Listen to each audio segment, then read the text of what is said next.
आप सभी का स्वागत है हमारे YouTube चैनल द स्टडी गोल में। और आज हम सीटेट में गणित शिक्षण का प्रैक्टिस सेट 4 देखेंगे, क्योंकि आपसे सीटेट में गणित में 15 क्वेश्चन शिक्षण यानी कि पेडागोजी से पूछे जाते हैं। और आपके सीटेट में कोई भी सब्जेक्ट हो, सभी सब्जेक्ट में 15 क्वेश्चन आपके पेडागोजी से जुड़े होते हैं और सभी सब्जेक्ट की शिक्षण लगभग सिमिलर है। इसलिए इस वीडियो को ध्यान से देखेंगे और जानेंगे कि आपको कैसे क्वेश्चन सॉल्व करना है, यानी कि क्या क्या निगेटिव वर्ड होते हैं, क्या क्या पॉजिटिव वर्ड होते हैं, कि आप शब्द देखकर ही उस विकल्प को कैंसिल कर देंगे। अगर आपने एग्ज़ाम हॉल में 4 में से 2 विकल्प भी कैंसिल कर दिए तो आपके पास 2 विकल्प बचेंगे, और उन 2 विकल्पों में अगर आप तुक्का भी लगाएंगे तब भी आपके सही होने के चांस ज़्यादा रहेंगे अपेक्षाकृत अगर आप चारों विकल्पों पर तुक्का लगाते हैं, क्योंकि जब आप 4 पे तुक्का लगाएंगे तो आपके गलत होने के चांस ज़्यादा रहेंगे। लेकिन अगर आप 2 विकल्प कैंसिल कर देंगे और 2 विकल्प पे तुक्का लगाएंगे तो आपके सही होने की जो प्रोबेबिलिटी होगी वो ज़्यादा से ज़्यादा होगी। तो इस वीडियो को ध्यान से देखें। अगर आपको वीडियो अच्छा लगे चैनल को सब्सक्राइब करें, वीडियो को लाइक करें और हमसे जुड़ें। पहला क्वेश्चन है, प्राथमिक स्तर पर शिक्षार्थियों को माप का संदर्भ पढ़ाने के लिए निम्नलिखित में से कौन सा कथन सत्य है। तो सबसे पहले हम प्राथमिक स्तर को अंडरलाइन कर देंगे, क्योंकि आपको जो भी आंसर चुनना है वो प्राथमिक स्तर को ध्यान में रखकर चुनना है, यानी कि कक्षा 1 से कक्षा 5 तक के बच्चों का ध्यान में रखकर आपको आंसर चुनना है। पहला विकल्प है, अप्रामाणिक मापों का उपयोग प्रामाणिक मापों के बाद करना चाहिए। तो इस विकल्प में कहा गया है कि पहले हम उन्हें फैक्चुअल चीज़ें बता देंगे और बाद में हम उन्हें व्यवहारिक जीवन की चीज़ें बताएंगे।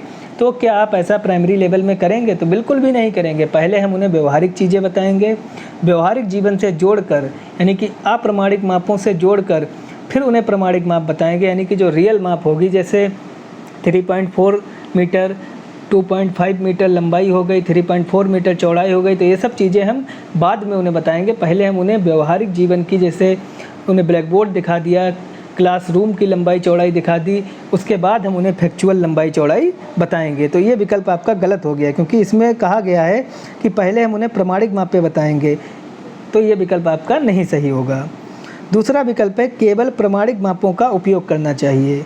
आपको जैसे ही केवल मिल गया आप उस विकल्प को कैंसिल कर देंगे, क्योंकि आपको केवल मिल जाए, ही मिल जाए, सिर्फ मिल जाए, नहीं मिल जाए, या हमेशा मिल जाए, या कहीं पर कोई नकारात्मक बात बच्चों के लिए मिल जाए, जैसे दंड मिल जाए, या बच्चों के मारपीट से संबंधित कोई बात हो, या उन्हें डिमोटिवेट करने की बात हो, तो ऐसे विकल्पों को आप कभी भी नहीं चुनेंगे। अगला विकल्प है, अप्रामाणिक मापों का उपयोग नहीं करना चाहिए। आपको जैसे ही नहीं मिल गया आप उस विकल्प को नहीं चुनेंगे, क्योंकि ये बता रहा है कि आप व्यवहारिक जीवन की चीज़ें नहीं प्रयोग करेंगे। तो ऐसा बिल्कुल भी नहीं सही है, क्योंकि एनसीएफ 2005 कहता है कि आप बच्चों के पूर्व ज्ञान से जोड़कर पढ़ाएं, उन्हें व्यवहारिक जीवन से जोड़कर पढ़ाएं, जिससे कि उनका कॉन्सेप्ट क्लियर हो।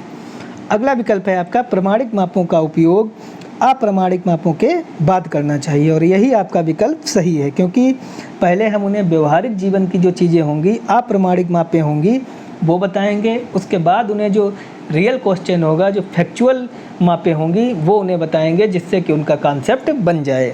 तो राइट आंसर इसका डी हो गया। अगला क्वेश्चन देखेंगे, गणितीय खेल और पहेलियाँ मदद करते हैं। तो आपको बताना है कि गणितीय खेल और पहेलियाँ किस प्रकार से गणित शिक्षण में हेल्प करते हैं। पहला आपका विकल्प है, गणित के प्रति सकारात्मक अभिवृत्ति को विकसित करने में, यानी कि गणित के प्रति आपकी पॉजिटिव थिंकिंग, सकारात्मक सोच, आपके विचार वो भी सकारात्मक बनाने में। तो ये गणितीय पहेलियाँ और आपकी गणितीय खेल मदद करते हैं। तो ये आपका विकल्प सही है। दूसरा विकल्प है, गणित को आनंददायक बनाने में। तो बिल्कुल सही बात है, जब गणितीय खेल होगा, पहेलियाँ होंगी, तो जिससे विषय आपका रोचक होगा, इंटरेस्टिंग होगा। तो ये आपका विकल्प सही है। अगला आपका विकल्प है, समस्या समाधान के कौशल को प्रोत्साहित करने में। तो ये भी आपका विकल्प बिल्कुल सही है, क्योंकि समस्या समाधान में गणितीय खेल और पहेलियाँ आपको मदद करते हैं। तो उपरोक्त सभी इसमें आपका राइट आंसर हो गया। और अगर आपको क्वेश्चन में कभी भी डाउट हो जाए कि आंसर समझ में ना आए कौन सा टिक करें, और विकल्प में उपरोक्त सभी दिया गया है, तो आप उपरोक्त सभी पे ही तुक्का लगाएं, क्योंकि 100 में से 95 केसों में उपरोक्त सभी ही आंसर आपका सही होता है। अगला क्वेश्चन देखेंगे, वास्तविक ज़िंदगी से गणित का संबंध बनाने के लिए और अंतर विषयों को विकसित करने के लिए निम्नलिखित में से किन मूल्यांकन योजनाओं का उपयोग किया जाता है। तो आपको बताना है कि गणित को वास्तविक जीवन से जोड़ने के लिए क्या क्या मूल्यांकन योजनाओं का उपयोग किया जाता है। तो इसमें पहला विकल्प दिया गया है क्षेत्रीय भ्रमण, मौखिक भ्रमण, लेकिन ड्रिल कारपत्रक है, ये आपका ऑप्शन में नहीं होगा, इसलिए विकल्प आपका गलत हो गया। दूसरा विकल्प है सर्वेक्षण, परियोजना, यहाँ तक सही है, लेकिन जांच सूची आपका नहीं होगा क्योंकि ये व्यवहारिक जीवन से, रियल लाइफ से आपको नहीं जोड़ेगा। अगला आपका विकल्प है क्षेत्रीय भ्रमण, सर्वेक्षण, परियोजना, और यही आपका विकल्प सही है क्योंकि पहले हम क्षेत्रीय भ्रमण करेंगे, उसके बाद उस पर सर्वेक्षण करेंगे और फिर उस पर परियोजना यानी कि उस पर अपनी कार्य योजना बनाएंगे।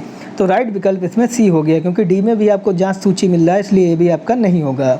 तो वास्तविक जीवन से गणित का संबंध बनाने के लिए आपको क्षेत्रीय भ्रमण, सर्वेक्षण और परियोजना, इन मूल्यांकन योजनाओं का उपयोग करना होगा।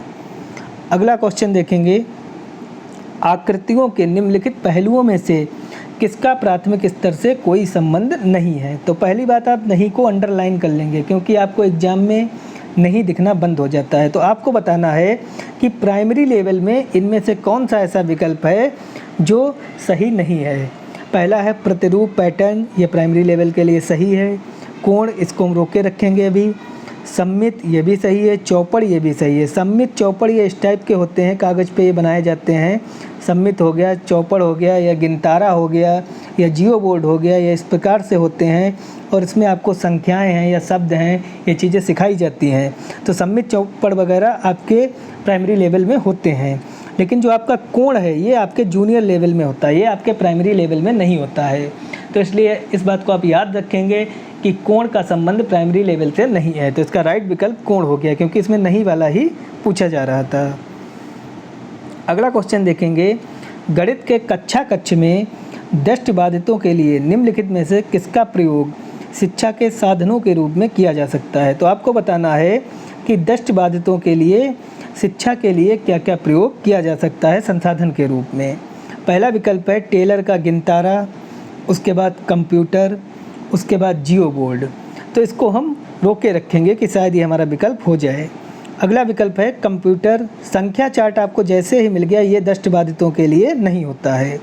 अगला विकल्प, इसमें भी संख्या चार्ट है, ये भी आपका विकल्प नहीं होगा। और डी में भी आपको संख्या चार्ट मिल गया क्योंकि संख्या चार्ट दृष्टिबाधितों के लिए साधन के रूप में नहीं उपयोग किया जा सकता। ये जो सही नेत्र वाले होंगे, जो बिल्कुल फिट होंगे, उन्हीं के लिए उपयुक्त होता है। तो इसमें जो राइट विकल्प है वो आपका पहला हो गया कि इसमें टेलर का गिनतारा प्रयोग होगा, कंप्यूटर प्रयोग होगा और जियो बोर्ड प्रयोग होगा। ये दृष्टिबाधितों के लिए शिक्षा में साधन के रूप में प्रयोग किया जाता है। उसके बाद अगला क्वेश्चन देखेंगे, कक्षा 2 की एक शिक्षिका ने अपने विद्यार्थियों को 4 इकाई और 3 दहाई लिखने के लिए कहा। कुछ विद्यार्थियों ने 34 के स्थान पर 43 लिखा। एक शिक्षिका के रूप में आप विद्यार्थियों को इस संकल्पना को कैसे समझाएंगी। यानी कि आपने 4 इकाई और 3 दहाई लिखने के लिए बोला, लेकिन कुछ विद्यार्थियों ने 34 के स्थान पर 43 लिख दिया।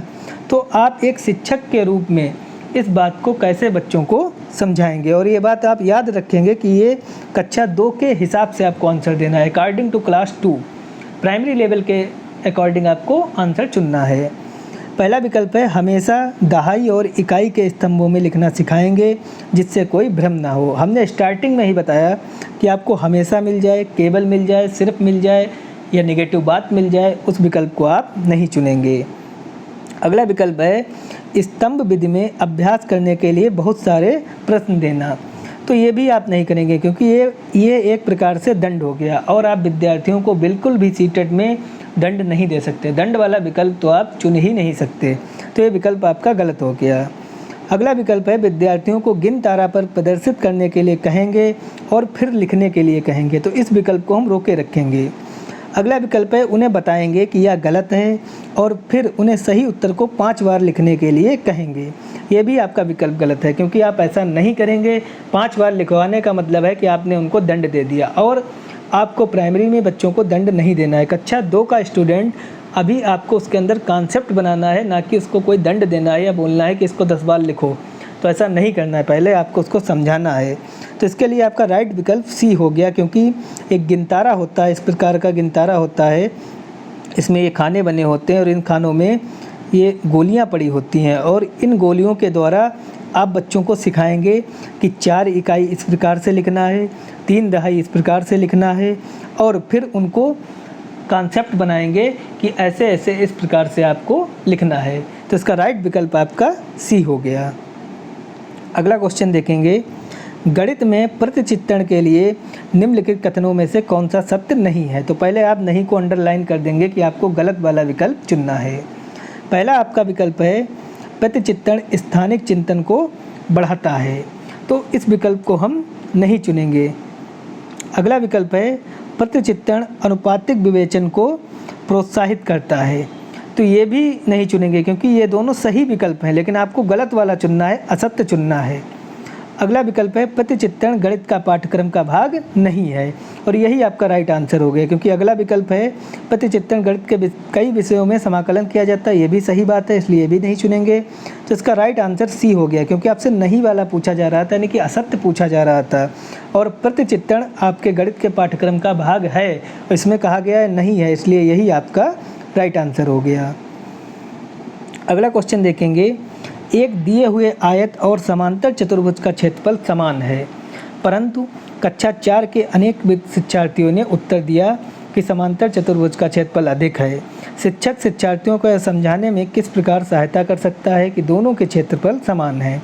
यानी कि आपने आयत और समांतर चतुर्भुज का क्षेत्रफल बताया, वो दोनों समान हैं, लेकिन कुछ विद्यार्थियों ने उत्तर दिया कि समांतर चतुर्भुज का क्षेत्रफल अधिक है। तो आप इस कॉन्सेप्ट को कैसे अपने विद्यार्थियों को समझाएंगे, तो इसके लिए आपको सही विकल्प चुनना है, और ये भी ध्यान रखना है कि कक्षा 4 के लिए आपको विकल्प चुनना है।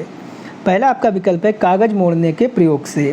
कागज़ मोड़ने का प्रयोग जो है ये आपका जूनियर लेवल में होता है, तो इसलिए इस विकल्प को आप नहीं चुनेंगे, क्योंकि आपको कक्षा 5 प्राइमरी लेवल के अकॉर्डिंग विकल्प चुनना है, तो इसलिए ये आपका आंसर गलत हो गया।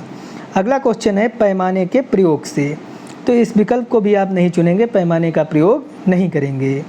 अगला विकल्प है आपका जियो बोर्ड के प्रयोग से, तो जियो बोर्ड के प्रयोग से ये भी विकल्प नहीं चुनेंगे, क्योंकि जियो बोर्ड के प्रयोग से आप क्षेत्रफल के बारे में उनके कॉन्सेप्ट नहीं बना सकते। अगला विकल्प है आलेख ग्राफ पेपर के प्रयोग से, तो इस विकल्प को आप चुनेंगे, क्योंकि आप ग्राफ पेपर के ऊपर उनको बताएंगे कि किस प्रकार से समांतर चतुर्भुज का क्षेत्रफल और आयत का क्षेत्रफल सही है, तो इसलिए इसका राइट विकल्प डी हो गया।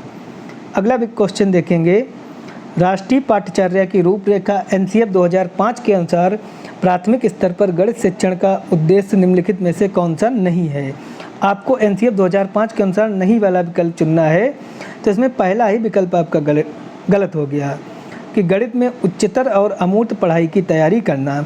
गणित में आपको जो प्राइमरी लेवल में है वो अमूर्त पढ़ाई नहीं, मूर्त पढ़ाई की जाती है, यानी कि आपको व्यवहारिक जीवन से जोड़कर चीज़ें पढ़ाई जाती हैं, आपको मूर्त चीज़ें पढ़ाई जाती हैं, अमूर्त चीज़ें आपको जूनियर लेवल से पढ़ाई जाती हैं। तो आपका पहला विकल्प ही सही हो गया, क्योंकि ये नीचे तीनों के विकल्प आपके सही हैं और आपसे नहीं वाला पूछा गया था, इसलिए पहला विकल्प आपका राइट आंसर हो गया। अगला क्वेश्चन देखेंगे हम, गणित से भयभीत होने और उसमें असफल होने के लिए निम्नलिखित में से किसी एक कारण नहीं माना जा सकता। तो आपको बताना है कि गणित से भयभीत होने और उसमें असफल होने के लिए निम्नलिखित में से किसी एक कारण नहीं माना जाएगा।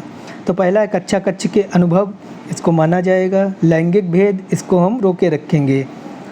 गणित की संरचना और लैंगिक भेद यहाँ पे 2 बार दिया गया है, लेकिन आपका राइट आंसर लैंगिक भेद ही है, तो लैंगिक भेद को आप चुनेंगे, क्योंकि गणित से भयभीत होने और उसमें असफल होने के लिए जो कारण नहीं माना जा सकता है वो लैंगिक भेद को नहीं माना जा सकता, क्योंकि आप एक लड़का हैं या लड़की हैं, इसका गणित के शिक्षण पर कोई भी प्रभाव नहीं पड़ता।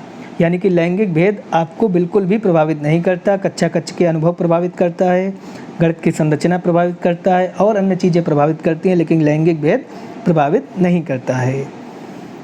अगला क्वेश्चन देखेंगे, 2 दशमलव संख्याओं के योग की संकल्पना को पढ़ाने के लिए निम्नलिखित में से शिक्षण अधिगम का कौन सा साधन सर्वाधिक उपयुक्त है। तो इसमें सर्वाधिक उपयुक्त जो है वो ग्राफ पेपर है, क्योंकि ग्राफ पेपर के द्वारा आप 2 दशमलव संख्याओं की योग की संकल्पना को पढ़ा सकते हैं। अगला आपका क्वेश्चन है, 15 दिनों में मिनटों की संख्या निम्न में से किसके सेकंडों की संख्या के बराबर होगी। तो पहले आप 15 दिनों को सेकंड में बदल लेंगे, तो 15 × 24 घंटा हो गया, × 60 सेकंड हो गया। इसके बाद आप इसमें देखेंगे तो आपका 6 वाला विकल्प सही होगा, 6 घंटे, क्योंकि 6 घंटे को जब आप बदलेंगे इसको तो 6 × 60 × 60 होगा, और जब इसको आप गुणा करेंगे तो देखेंगे इसकी वैल्यू सिमिलर आएगी। तो राइट विकल्प आपका 6 हो गया। तो इस प्रैक्टिस सेट में आपने 12 क्वेश्चन देखे जो सीटेड लेवल के थे और इम्पोर्टेंट थे। तो इसको आप ध्यान से देखेंगे। वीडियो आपको अच्छा लगे है तो लाइक करें, सब्सक्राइब करें और हमसे जुड़ें। धन्यवाद।